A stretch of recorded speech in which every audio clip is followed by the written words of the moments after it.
Hi.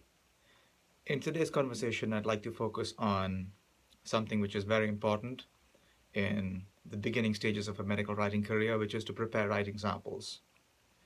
A writing sample, I would consider, is the equivalent of a handshake for a medical writer because it is sometimes the first impression on capabilities as a writer and also as a thinker.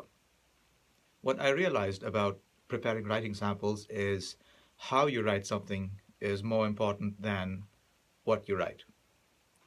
So that said, I began doing my research on the different types of writing samples that people prepare, and also I began speaking with medical writers in the field on some of their writing samples which they prepared when they were transitioning into the field of medical writing.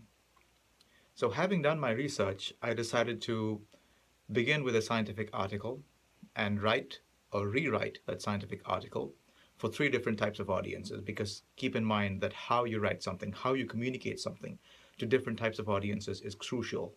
It's a crucial skill to have in being able to present myself as a competitive candidate for a medical writing position. So I chose an article and decided to write it for the general public, for the scientific community, and for medical doctors. The next question is how much detail do I include and how long do I make this article? So I decided on making this article very snappy, very short, about 300 words, keeping in mind it's going to be 300 words for each different type of audience, not 300 words in total. And the reason I chose this is because I came across a very interesting piece of information, which is that the average adult reader reads at a pace of about 200 words a minute. So I chose 300 words so that the person who was reading it could finish it beginning to end without having to flip the page and without getting distracted, and it would be over in a snap. And that got me wondering, is 300 words enough for me to demonstrate my ability to write something? So I posed this question to a medical writer who had several years of medical writing experience, and this person said 300 words is more than enough real estate, more than enough space to demonstrate your ability as a writer. So I got down to work. And I thought, if I'm writing for the general public, let me just imagine for a second that I was composing an article for the New York Times or a similar such publication, which goes out to a very wide readership. And I composed something which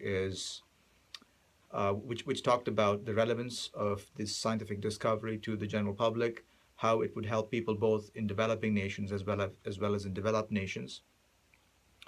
When talking about the scientific aspects for a scientific audience, I focused more on the central idea, the core hypothesis of the research, gaps in the field, and future outlook. And while speaking about the medical relevance of the article, whilst writing for a medical audience, I focused on how this could potentially change medical practice in terms of cost saving, time saving, patient engagement, and so on. So, a few things to keep in mind when writing for different audiences for me was to constantly remind myself that people are reading at different levels.